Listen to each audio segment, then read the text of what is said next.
Conditional probability number 2. So we've got another table question. The reason I'm looking at this question is because the part 2 of this question is a bit more difficult. Okay, so the first thing I'll do is just write underneath the totals, because they aren't filled in for this question. So we'll need to know the row totals and the column totals, and then check your overall total is the same. Okay, so first of all, we've got probability that if we pick someone at random, the probability they own a Jaguar given their male. Okay, so we can just pick this out of the diagram. We'll write down the number of people who are male, so that would be 37. And out of those 37, the number that have a Jaguar are 25. Okay, so 25 out of 37. If you wanted to use the formula, you could say it's the probability of Jaguar and male divided by the probability of male, which would give you 25/60ths for the probability of Jaguar and male, divided by 37/60ths for the probability of a male, and you'll get the same fraction in the end. Okay, so the second bit is the more tricky question. It says 2 members are chosen at random. They are chosen one at a time without replacement. Given that the first one is female, find the probability that they both own Jaguars. Okay, there are 2 ways to do this. I will show you what I think is the easier way first. So you can always stop the video and have a go at this question before carrying on. I want them both to own a Jaguar given that the first person chosen was female. Now, that would mean that the first person is Jaguar given they're female, and then the second person chosen is just the probability of them owning a Jaguar. But remembering that we aren't putting the first person back in the pool to be chosen again. Okay, so I'm going to do this just in the same way I did part 1, which was just picking it out of the table. So I want to say the probability that my first person I choose owns a Jaguar given they're female. I'll be picking out of the females, so that's 23, and there are 15 of those 23 that own a Jaguar. When we say then, in probability terms, if we want something to happen and then something else to happen, we're going to multiply. So the probability they own a Jaguar, this is my second person, okay? My second person owning a Jaguar.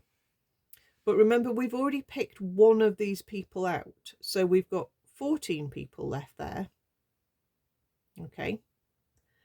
We've basically got one fewer person now. Okay. So all of these corresponding numbers will drop. That will drop to 22. That will drop to 39. That will drop to 59. So we need to say the probability that we pick someone who owns a Jaguar is 39 people left out of 59. So you have to spot that that's your second person. Okay, and when we times those together, we get a very horrible fraction, but it is correct. It's 585 over 1357, which you can turn into a decimal if you want, 0.431 roughly. Okay, so I think that's the more straightforward way to do it. The other way to do it is to use the formula. So again, let's start with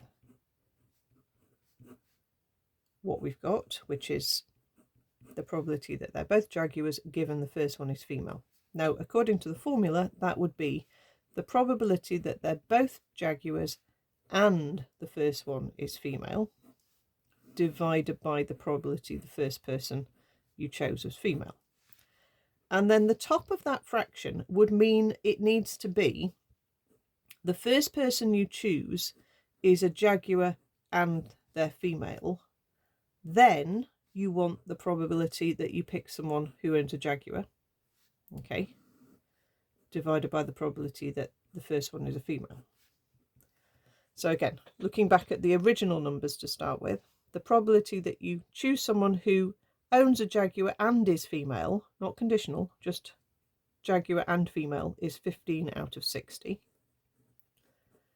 The probability your second person owns a Jaguar is 39 out of 59. So you've still got to have this reducing